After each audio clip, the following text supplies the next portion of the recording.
Hi guys, Coach Cyril here, Strong Together Fitness, Chelsea. And we're going to be starting to do a lot more videos on nutrition and information on nutrition because that's really a huge part of our program and a part that differentiates us from all the other fitness workout programs out there. We really focus on nutrition because that's really going to be where 80 to 90% of your results are going to be, whether you're trying to just be healthy or maximize your performance. I'm certified in nutrition. I took over a year to study hundreds of different diets and nutrition plans. I studied them myself. I did them myself. And more importantly, the reason this works and the reason we're good at it is we use it on thousands of people, actual people. We try these theories and our nutrition techniques on our members, and we use what works and we don't use what doesn't work. So we have tons of experience with nutrition, working with thousands of different people. And today we're going to talk about bread. When I first started in really honing in on my nutrition, I followed the CrossFit Paleo plan, and bread's a big no-no in that plan. So I cut out bread, and I was just freaking miserable. I tried the Unwich thing and all that thing, eating sandwiches, just the meat with lettuce, and it really sucked. I like a sandwich with bread. It's more satisfying. And I can't eat a sandwich without bread. And I love sandwiches, okay? So we knew there had to be a better way, a more nutritious way. And one thing that brought this to our attention is my wife and I were in Italy over the summer, and they eat bread from the time they get up till the time every meal has bread with it. You dip it in olive oil. And there's not a lot of obese or as many obese people walking around Italy as there are in the United States. So it made me think, why is that? And so we did some research, and really the bottom line is it's not the bread itself, unless you're gluten intolerant, obviously, but it's all the shit that the manufacturing food companies put in our bread. Okay, so at the top of the list is your old, nice, soft hillbilly bread. Now, while it has a really cool name, it's probably named after me, and it's colossal. You read the ingredient list, it's like the Game of Thrones book, okay? And I don't understand half of these words. The easy way to tell whether something's healthy for you or not is look at the ingredient list. If it's super long, that's one cue. And if there's things in it that you don't know what the hell they are and it sounds like a chemical, it's probably not good. One of the first ingredients is high fructose corn syrup. So it's just sugar. You might as well eat a Snickers bar. Then we have health nut bread. Okay? Boy, you'd think that's healthy for you. What brought this to my attention is one of our coaches used to eat this at the box all the time, June, and he used to make peanut butter and jelly sandwiches with this because he was trying to gain weight. Well, he moved to California and hadn't been at our place for months, and I was cleaning out the cabinets, and I saw about half a loaf of this health nut bread in there, and it was just like this, super soft, no mold on it. I could have eaten a sandwich on it right then, and that kind of made something go off in my head saying, this health nut bread probably isn't healthy. It probably has a ton of preservatives in it, which are chemicals. And if you look at the ingredient list, oh, look at that. Sugar, one of the first ingredients, and a bunch of other stuff that sounds like chemicals that I don't know what they mean. So health nut bread isn't healthy for you. We like a couple of different things. If you have to buy bread at the store, probably the best bread to get for health purposes and for staying lean is this Ezekiel bread. This is not found in the bread section. That's got to give you one clue that it's probably more healthy. It's in the freezer section.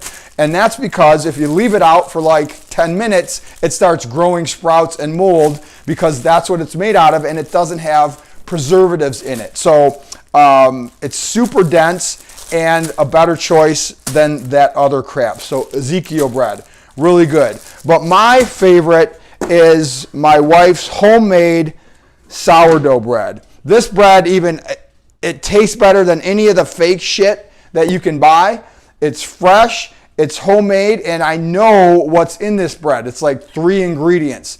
I know there's no preservatives in this. And look at that. Is that freaking beautiful or what? It literally takes her about 10 minutes to make this bread of her time, not including the bake time in the stove and everything, but it doesn't take much time. It's super healthy. I eat like friggin' 2 loaves of this a week, and you know, I don't think I'm getting obese from it, and I feel good. So at the end of this video, we have a whole video and the recipe for my wife Leslie's amazing healthy sourdough bread. And it's going to be, you can watch the video. She's going to show you how to make it, and we'll have the recipe at the end. If you have any questions, thanks, and let us know.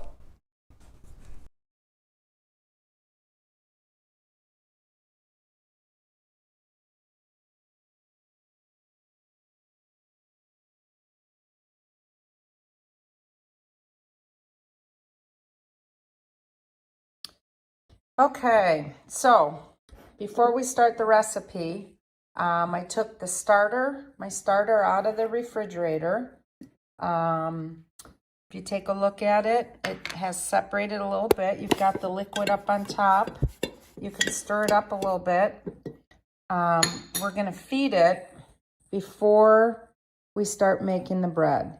So there's about a half a cup of starter in here. So you do a 1-to-1 mix. So 1 cup of, actually half a cup. So a half a cup of starter, half a cup of flour, and a half a cup of water. And we're going to stir that up and then let it sit and get all nice and bubbly. And then it'll be ready to use. So we fed the starter, and we're gonna just lightly cover that, and we're gonna let it sit there for probably about an hour or so. So we'll be back in an hour. Okay, we're back. It's been about an hour. The starter has had a chance to bubble up, and we have about, I think about 2 cups in here now, or a cup and a half. So when the recipe calls for 1 cup of starter, I'm going to pour out 1 cup, and then we'll have a little bit left over at the bottom, and I'm going to put that in the refrigerator and save that for the next time. So when you need starter for this recipe, you can very easily just get like a tablespoon or half a cup or a quarter cup starter from someone like me, and then you can just use that all the time. So you'll always want to feed it more, have more than what you're going to use, so that you have a little bit left over. When it sits in the refrigerator, you bring it out. It can stay in there for quite a while. And then you bring it out and you feed it, let it bubble up, and then it's good to go. It'll separate a little bit. There'll be a little bit of liquid on top. You just stir that together. And this starter is, I think I've been using the same starter for probably 6 or 7 years now. So they last forever if you take good care of them. All right, we will get started on the bread. Good morning, everyone. Today I am going to make some sourdough bread for you. Here are the ingredients we're going to start with. We're using my big mixer, KitchenAid mixer with the dough hook. Here is my starter. It's nice and bubbly, ready to go. We use a cup of water, some King Arthur bread flour. It's the only flour I'll use.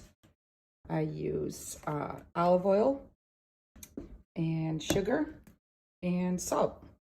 So here we go. We are going to add 1 cup of starter.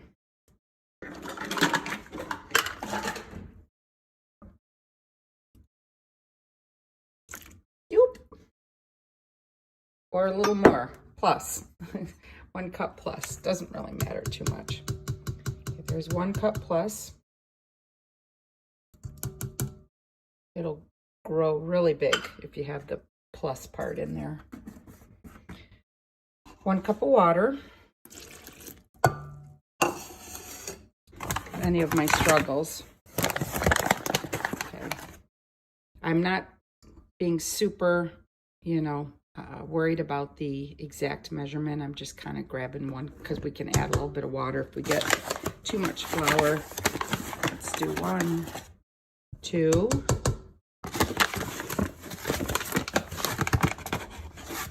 3, and 4 cups of flour. Okay, then we're gonna do 1/4 cup of olive oil. I usually use a lighter olive oil, but we're out of that right now, so I'm using the dark olive oil, which either one works fine. You just get a little bit more of an olivey taste with this one. It's very subtle though. Most people can't really tell the difference. And then a quarter cup of sugar. Don't worry, most of the sugar gets eaten up in the fermentation process, so don't worry about that sugar that goes in. Now the salt, I wait a little bit. I'm gonna turn on the mixer. We are going to mix it just until it is blended. Okay, we're back. This mixed for about 1.5 minutes or so, just enough to kind of get it into a nice tight ball like that. So we're gonna let that sit for 10 minutes before we add the salt, because that allows the gluten to start sort of taking effect and grabbing hold. So we'll be back in 10 minutes. Okay, it's been 10 minutes, so we're back. I'm gonna add the salt. 1, 2. Sometimes I use a little less than 2 teaspoons. You could use 1.5 teaspoons if you like. We're gonna turn the mixer on and we're gonna mix it for at least 3 minutes. Heck, took it out of the oven. It's nice and tall and beautiful. It got a little browner than I like. I checked on it at about 45 minutes and it was getting pretty brown. So I put a piece of tin foil over it to help prevent it browning more. But it'll have a nice crunchy crust from the overly browned outside, but it'll still be tasty. We'll cut into it and see. Beautiful that is. Nice big holes in the bread. It rose nicely. Oh, and I forgot to mention when I was cooking it, you turn on the oven to 350 and you put it in right away before the oven warms up so that it rises a little bit more as the oven is warming up to the temperature. My oven runs a little bit too warm, so about halfway through I did turn it down to 325. So just be aware of that. Sometimes I even cook it at 300 and add a few minutes to it. So it all sort of depends on your oven. And we are going to put some Kerrygold butter on it here and have a piece for lunch. I prepared several different things that I love to do with the sourdough bread. I have a pickleball tournament today, so I'm packing up several of these things to help sustain me through the day.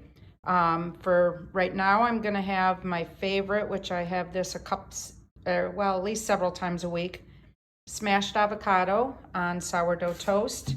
There's a little Kerrygold butter underneath the avocado, little olive oil on top, some cayenne pepper, and sea salt.